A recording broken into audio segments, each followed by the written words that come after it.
TDS इन GST section 51। तो GST के अंदर भी TDS का प्रोविजन है, पर ये TDS बेसिकली अलग है आपके इनकम टैक्स वाले TDS से, तो दोनों को कभी भी मर्ज मत कर लीजिएगा। यहाँ पे आपको बताया जाएगा कि TDS काटना है, बट ये सर्टेन पर्सन ही TDS काट सकते हैं at the time of payment. TDS कब कटता है? At the time of payment. तो TDS कौन काटेगा? TDS काटेगा ऑब्वियस सा बात है रिसिपिएंट, ठीक है, रिसिपिएंट ही TDS काटेगा, रिसिपिएंट ऑफ गुड्स या सर्विस जैसा केस हो।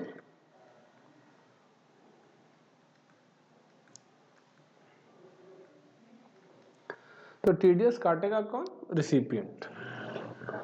कौन सा रिसिपिएंट ये बताया गया है, certain class of recipient he TDS काटेगा, हर किसी को नहीं काटना है, मतलब आपको और मेरे को नहीं काटना।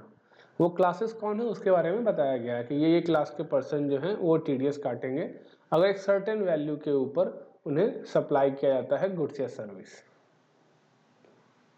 तो आइए हम लोग समझते हैं वो सर्टेन क्लास कौन सा है। तो central government to make it mandatory for the following person to deduct tax at source from payment made to supplier of taxable good and service. ठीक है, ये जो लोग हैं इन लोगों को TDS काटना है at the time of payment. ठीक है, जब भी ये पेमेंट करेंगे, किसका पेमेंट करेंगे? ये लोग पेमेंट करेंगे सर्विस प्रोवाइडर को, सप्लायर ऑफ गुड्स और सर्विस। जब भी ये लोग पेमेंट करेंगे तो इन्हें काटना है, किससे? पेमेंट से। ऑब्वियस सा बात है, TDS कहाँ से काटता है? पेमेंट से। मतलब मुझे आपको 1 लाख पे करना है, ठीक है, और मैंने आपसे सर्विस लिया, इनकम टैक्स का बात कर रहा हूँ, 194J के अंदर काटना, प्रोफेशनल सर्विस लिया आपसे, तो मैं आपको 90,000 पे करता हूँ, बाकी 10,000 मैं क्या करता हूँ आपको TDS सर्टिफिकेट देता हूँ। वो 10,000 मैं आपके अकाउंट में जमा कर देता हूँ, मैं TDS का रिटर्न भर के जमा कर देता हूँ, आपके 26AS में दिखता है।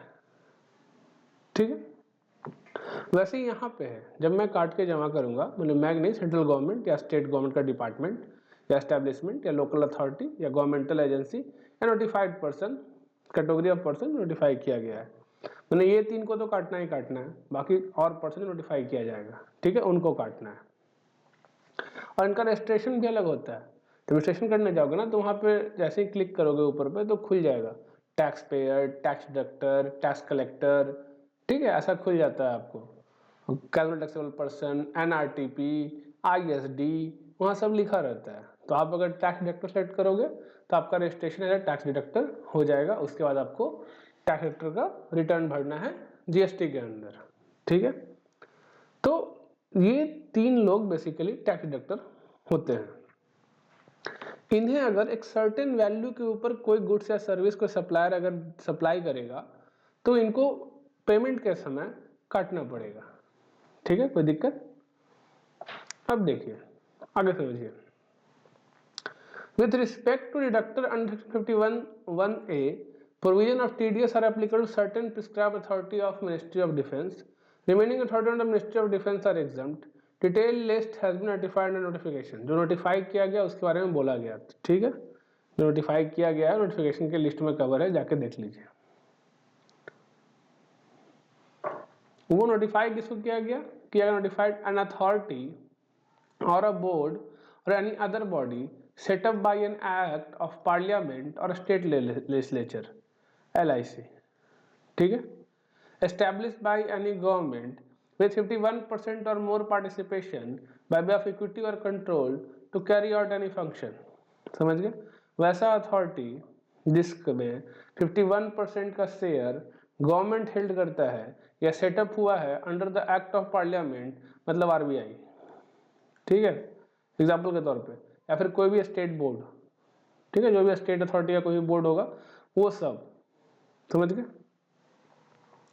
It has been clarified by circular number this stated this that the rider of 51% or more participation by way of equity or control is applicable to both the item 1 and 2. Supplementary Section 51 of the GST Act applicable only to such authority or board or any other body set up by any act of parliament or state legislature or established by any government in which 51% or more participation by way of equity or control is with government. Simple तौर पर समझिए PSU, ठीक है, government का department, government का unit, government का कुछ भी रहेगा, ठीक है, जहाँ पे गवर्नमेंट होल्ड कर गवर्नमेंट कंपनी, समझ में आ गया। उन लोगों को TDS काटना है जब भी वो किसी से गुड्स या सर्विस रिसीव करेंगे, पेमेंट से TDS काट के देना है। उसका रेट क्या होगा, वो कब काटना है, मैंने एक सर्टेन वैल्यू एक्सीड करने के बाद ही काटना है, तो उसके बारे में हम लोग आगे देखेंगे। इसके बाद बोला नोटिफिकेशन के अंदर और क्या बोला गया, बोला गया society established by central government और स्टेट गवर्नमेंट और लोकल अथॉरिटी, ठीक है, पब्लिक सेक्टर अंडरटेकिंग। तो ये तीन लोगों को नोटिफाई किया गया अभी के लिए। PSU सोसाइटी जो एस्टैब्लिश गवर्नमेंट के अंदर, स्टेट गवर्नमेंट के अंदर हुआ है, ठीक है, या फिर वो कंपनी जहां 51% और मोर कौन हेल्ड करता है, फेडरल गवर्नमेंट। कोई दिक्कत। अब आते हैं हम लोग category of person not liable deduct TDS, किन्हें TDS नहीं काटना है, ठीक है। अब देखिए यहां ध्यान दीजिएगा, काटना तो सिर्फ गवर्नमेंट एजेंसीज को है, ठीक है, लोकल अथॉरिटी, गवर्नमेंट डिपार्टमेंट, इन्हीं लोग को काटना है, उनके अलावा किसी को काटना नहीं है। पर सर्टेन सर्कमस्टांसेस में TDS नहीं काटना है, ये बताया गया, ठीक है। हमको और आपको as normal person TDS applicable नहीं होता, ठीक है। हाँ, लेकिन हमें TDS एक्सेप्ट करना है।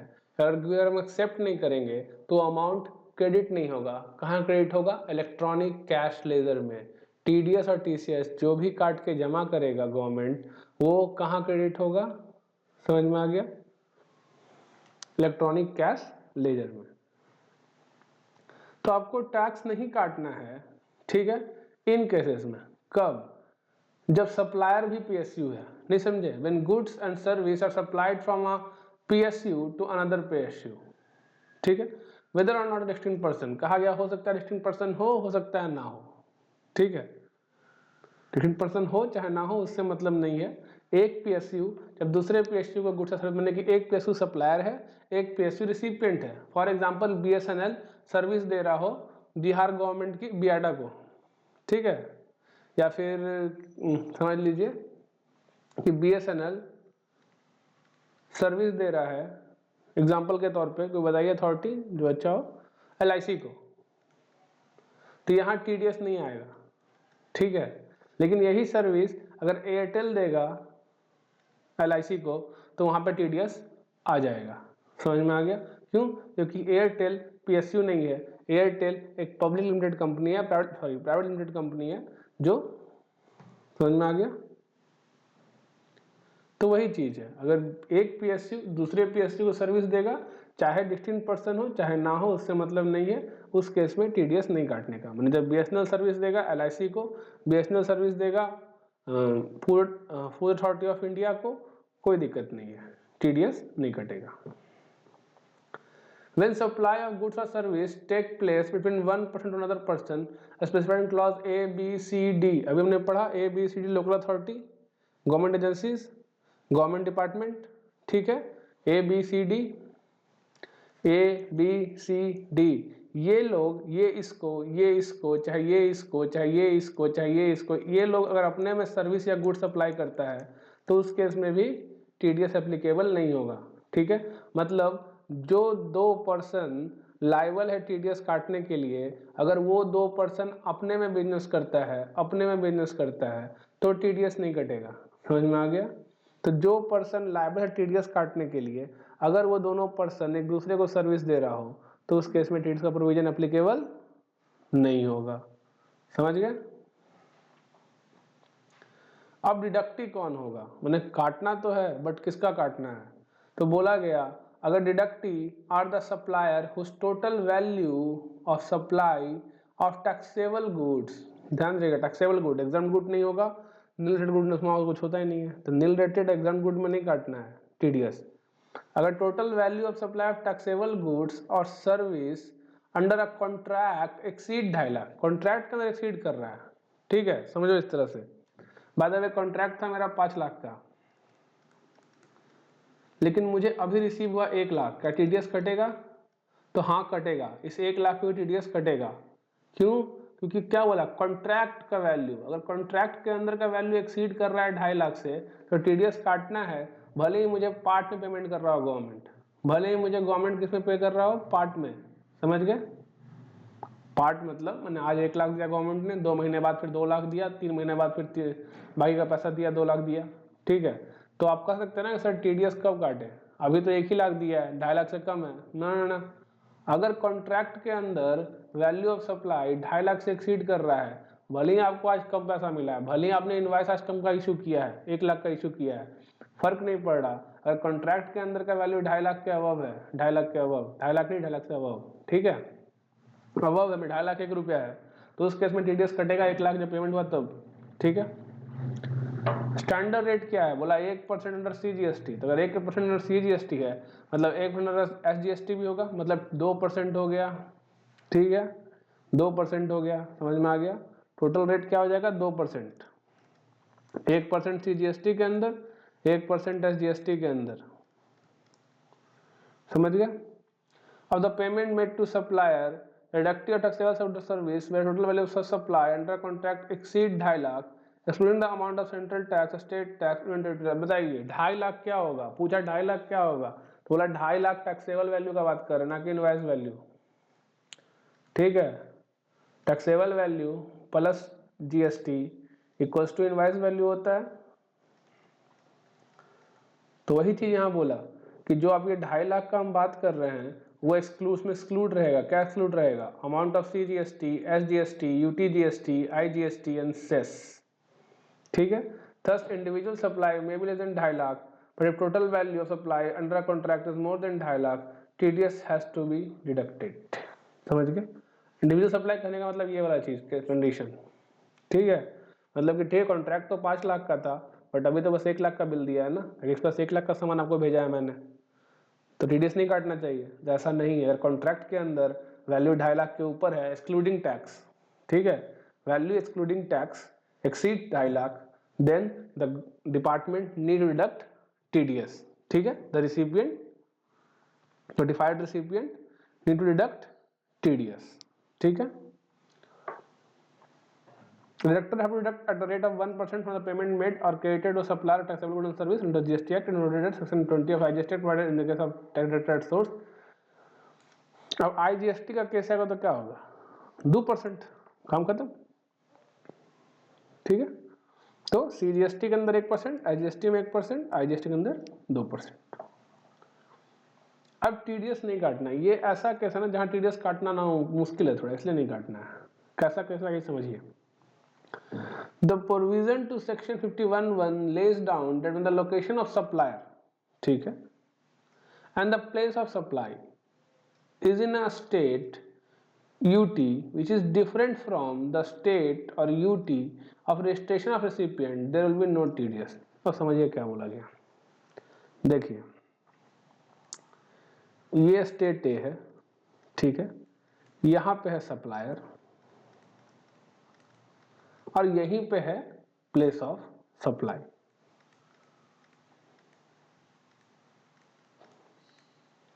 अगर लोकेशन ऑफ सप्लायर और place of supply same state में है तो लगेगा क्या, सीजीएसटी, एसजीएसटी, ठीक है। लेकिन जो मेरा रिसिपिएंट है वो है स्टेट बी में, समझ गए। अब जब रिसिपिएंट स्टेट बी में है तो अगर आप टीडीएस काटते हैं तो देख रहे हैं दिक्कत क्या है, टीडीएस अगर काटिएगा और रिटर्न भरने जाइएगा, जैसे ही इसका रिसिपिएंट का जीएसटीएन नंबर ऑफ सिस्टम में फीड करिएगा वो ले लेगा आईजीएसटी, जबकि है सीजीएसटी, एसजीएसटी, नहीं समझे।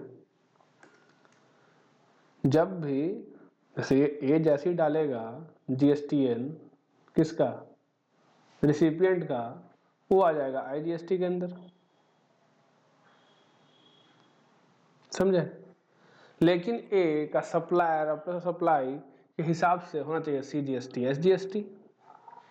अब उसी तरीका में जैसे रिसिपिएंट जाएगा TDS रिटर्न भरने और जैसे ही सप्लायर का GSTN डालेगा तो क्या हो जाएगा, आ जाएगा IGST। समझ में आ गया। ये वही केस है जो गवर्नमेंट आज तक क्लियर नहीं कर पाई कॉन्सेप्ट, क्या किया जाए, नहीं समझे। ITC ट्रांसफर कैसे किया जाए इस केस में, ये भी दिक्कत है।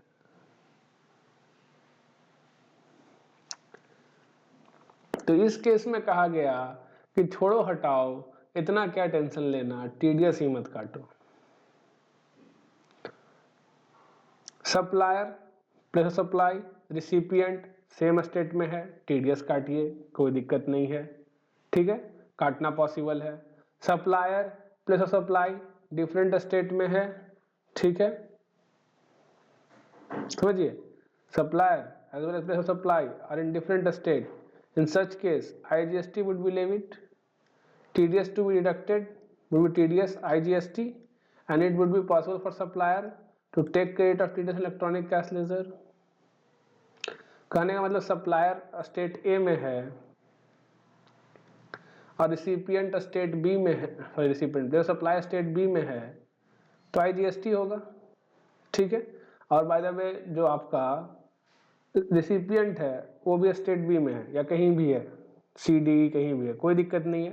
As it is IGST applicable और IGST ट्रांसफर हो सकता है TDS के रूप में।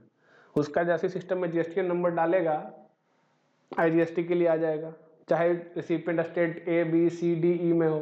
बस शर्त ये है कि सप्लायर और प्रेशर सप्लाई दो अलग स्टेट में हो तब भी पॉसिबल है, तीनों एक जगह हो तब भी पॉसिबल है, ठीक है। लेकिन सप्लायर और प्रेशर सप्लाई अगर स्टेट A में हो और रिसिपिएंट स्टेट B में हो तो जैसे ही रिसिपिएंट का GSTN डालेगा सप्लायर भी, या रिसिपिएंट जैसे ही GSTN डालेगा सप्लायर का TDS रिटर्न भरने के लिए ले लेगा IGST सिस्टम पर, या प्रेशर सप्लाई का CGST SGST होना चाहिए। समझ में आया। ये वही केस है जहां पे आपका ITC भी ट्रांसफर नहीं हो पाता है। इसका भी सोल्यूशन निकला नहीं है कुछ, काफी लोग सर फोड़ चुके हैं सोल्यूशन कैसे निकाले इसका, कि रिसिपिएंट कहीं और है हम यहाँ हैं, अब क्या करें, तो बोलता है ITC मत लो, सरकार ने कहा है, ठीक है। ये हुआ होटल वाले केस में, होटल था, ठीक है, होटल में क्या था, जहाँ होटल है वहां पे आप लोग सप्लाई, तो सप्लायर था स्टेट ए में, होटल भी था स्टेट ए में, और जो सर्विस लेने आया था वो था स्टेट बी का। आया होटल में रहा, बोला लाओ GST दो, तो बोला यार कैसे ट्रांसफर करें, तुम्हारा GSTN डालते हैं IGST आता है, लेकिन एक्ट के हिसाब से हमको CGST और SGST काटना है। तो ये वही प्रॉब्लम है, सरकार सॉल्व नहीं कर पाया तो कहता है ITC मत लो, ठीक है। यही दिक्कत TDS के साथ आया तो बोला TDS मत काटो, समझ गया। तो ITC मत लो, TDS मत काटो, आया समझ में। जेन्युइन प्रॉब्लम है, सोचो ना तुम, और समझ मान लो कि तुम रहते हो दिल्ली में, ठीक है, और तुम गए यूपी, ये यूपी में होटल का मालिक है, ठीक है। तुम यूपी में आए, होटल में रहे, तुमने कहा मुझे GST बिल चाहिए, उसने कहा ठीक है ले जाओ GST बिल, क्या दिक्कत है। पर बोला तुमने होटल में रहा, होटल भी यूपी में, ये मालिक रजिस्टर भी यूपी में, तो भैया CGST SGST होगा। पर जैसे ही तुम्हारा GSTN नंबर डालता है ये यूपी वाला आदमी, वो हो जाता है सिस्टम के अंदर IGST शो करेगा कि IGST जमा करना है, लेकिन एक्ट कहता है कि CGST SGST होगा। समझ में आया। तो ये ऐसा दिक्कत है जो आज तक सॉल्व नहीं हुआ। तो इस केस में कहा ITC मत लो, इसी केस में कहा TDS मत लो, तो मैं TDS मत काटो, लोनी TDS मत काटो। समझ में आ गया। यहाँ एग्जाम्पल भी दिया है, तीनों एक स्टेट में है, काटो TDS, ठीक है। ये दोनों एक स्टेट में है लेकिन ये कहीं और है तब नहीं काटो, इसी केस में ITC भी नहीं ट्रांसफर होगा, ठीक है। ये स्टेट ए में है, ये दोनों लेकिन सेम स्टेट में है, काटो कोई दिक्कत नहीं, IGST है ट्रांसफर हो जाएगा। देखो IGST डिपेंड करता है इस चीज पे, ठीक है। लेकिन जब GSTR 1 भरने जाओगे या TDS रिटर्न भरने जाओगे तो वो आएगा इसके GSTN डालने के बाद। इसका GST जैसे डालोगे वैसे ही ले लेगा, CGST होगा, KSGST होगा, IGST होगा, क्या होगा, वो अपने आप सेट हो जाएगा। आया समझ में?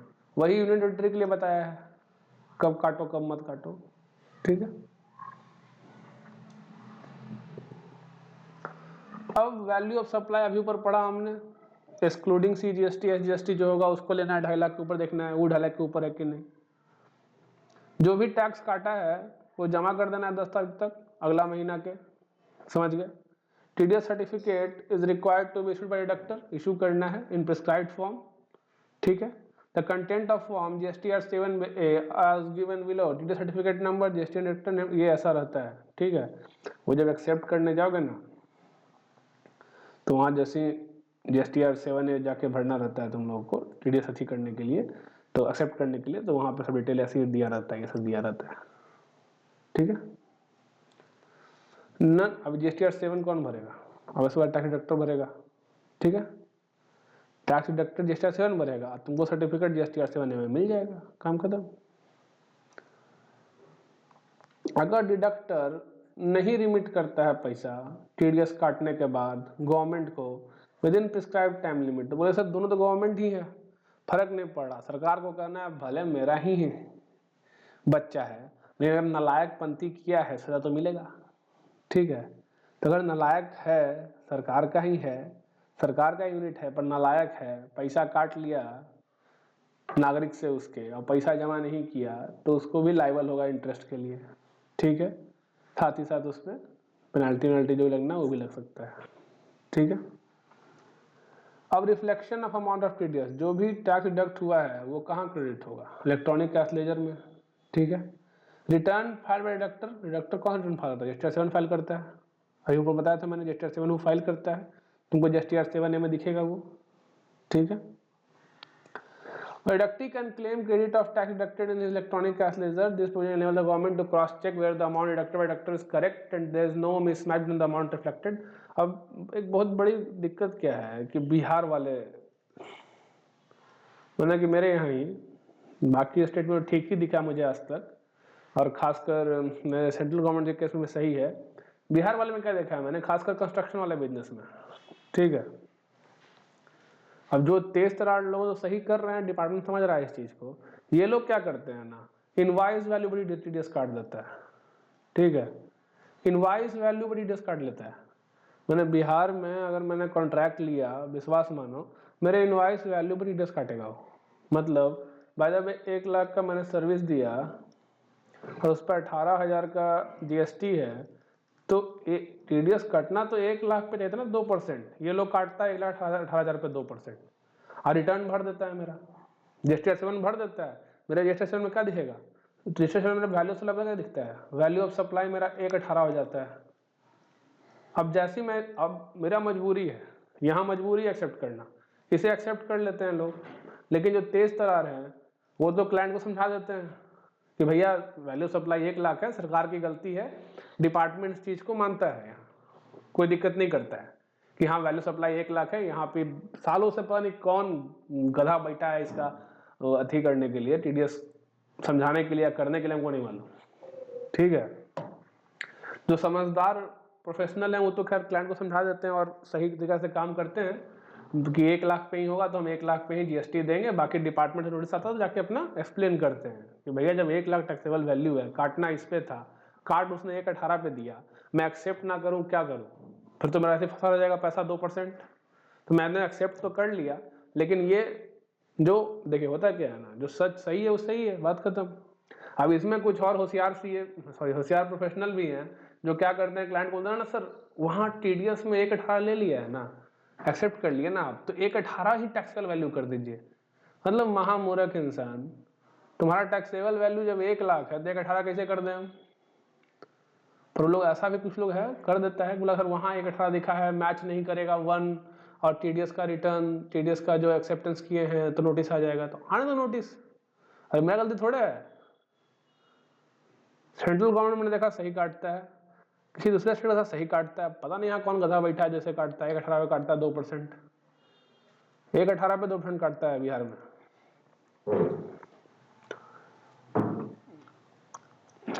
रिडक्टी कैन क्लेम क्रेडिट, क्वेश्चन किताब पे आते हैं हम। तब प्रोविजन 11 तो गवर्नमेंट को क्रॉस चेक करने के लिए, इसको गवर्नमेंट के लिए फायदेमंद होता है, ठीक है, क्रॉस चेक कर लेगा गवर्नमेंट अपना।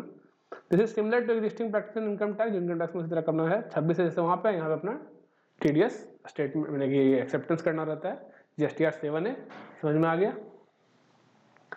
तो ये दिक्कत है, अगर कोई आपका क्लाइंट यहाँ मतलब यहाँ का है तो उसके वाले में ये प्रॉब्लम है, ठीक है, तो ध्यान रखिएगा। कोई दिक्कत नहीं है ऐसे, आपको अपना जो सही वैल्यू उस पर डिक्लेयर करना है, डिपार्टमेंट जान रहा है इस चीज़ को, ठीक है, कि यहाँ पे ये पागलपन चल रहा है, कई सालों से चल रहा है, अब किसी को सही करने का भी मूड नहीं है। हाँ, जो होशियार है वो इस पे करते हैं, जो मूर्ख हैं वो इस पे अड़े रहते हैं कि नहीं नहीं मैच नहीं करेगा तो अरे क्यों आएगा नोटिस, मेरी गलती से नोटिस आ रहा है, गलती सरकार की है, जाने बिहार सरकार कैसे सही करेगा इस चीज़ को। Any default determination of amount 51 shall be made in the manner 73 applicable होगा as it is, ठीक है। अगर आपने गलती किया है किसमें, टीडीएस रिटर्न में, ठीक है। Refund on excess erroneous deduction, deductor और deductee can claim refund, refund claim कर सकते हैं अगर एक्सेस डिडक्शन हो गया है तो, और erroneous डिडक्शन हो गया तो provision 54 relating to refund would apply in such case. However, the deducted amount is already credited to the electronic cash supplier, same shall not be refunded. अब ये एग्जाम्पल है, 20 लाख का वैल्यू था, 18% जीएसटी था, तो 20 लाख पे 2% काटेगा, 1% CGST, 1% जीएसटी, मैंने 40,000 काटेगा, समझ गए। अब बिहार में क्या करेगा इस पे, 20 लाख प्लस 18% कितना हो गया, 180 के 360, तो 23 लाख 60,000 रुपये काट लेगा 2%, ठीक है। हमारे यहाँ ऐसा होता है 23 लाख 60,000 रुपये 2% काटेगा, और एक्सेप्ट करने के अलावा कोई चारा नहीं है हमारे पास। अब जाकर उससे बहस करे, लड़े, उतना समय नहीं है, और सही भी नहीं कर रहा, पता नहीं कब सही करेगा ये लोग, दिमाग कब खुले। और 10 तारीख तक क्या करेगा, टीडीएस रिटर्न जीएसटीआर 7 है, जीएसटीआर 7 फाइल करेगा, समझ गए।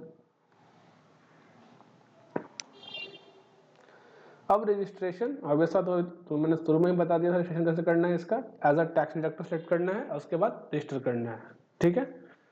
प्रॉपर ऑफिसर वेरिफिकेशन करने के बाद रजिस्ट्रेशन 3 दिन के अंदर आपको दे देगा एप्लीकेशन के, समझ लीजिएगा, सिर्फ 3 दिन के अंदर दे देगा, ठीक है। ऑल्सो ऑन द रिक्वेस्ट और अपॉन इंक्वायरी और person any other proceeding under act proper officer satisfied represent no longer allowed to deduct tax at source, then said officer may cancel, और उसको लगता है कि आपको जरूरत नहीं है इसका रजिस्ट्रेशन का, तो आपका कैंसिल भी कर देगा, ठीक है। अब ट्रांसफर ऑफ आईटीसी, ये क्या है, ठीक है, टीसीएस हम लोग यहाँ पढ़ाया नहीं, नेक्स्ट चैप्टर में। Transfer of input tax credit, if the amount of CGST is utilized toward due of IGST, then in term section 53 of CGST Act there shall be a reduction in the amount of CGST equal to the credit so utilized, and the CGST shall transfer such amount equivalent to the amount so reduced in CGST account to the IGST account. Similarly, if amount of the IGST utilized toward due of CGST UTGST, then in term of section 18 of IGST Act there shall be reduction in the amount of IGST equal to the credit so utilized, and central government shall transfer such amount equivalent to amount so reduced in IGST account to the CGST UTGST account. कुछ नहीं कह रहा है, कह रहा है कि मतलब सीजीएसटी का इस्तेमाल तुमने आईजीएसटी के लिए किया तो सरकार अपने सीजीएसटी अकाउंट से आईजीएसटी अकाउंट ट्रांसफर कर देगा, काम खत्म, और क्या। और सीएसजीएसटी का इस्तेमाल आईजीएसटी के लिए किया, आईजीएसटी का इस्तेमाल आईजीएसटी के लिए किया तो आईजीएसटी से एचजीएसटी में, ठीक है, वही कहानी है, तो कोई मतलब नहीं, ठीक है, समझ गए। तो बस वही है, कोई दिक्कत, तो ये हो गया तुम्हारा खत्म।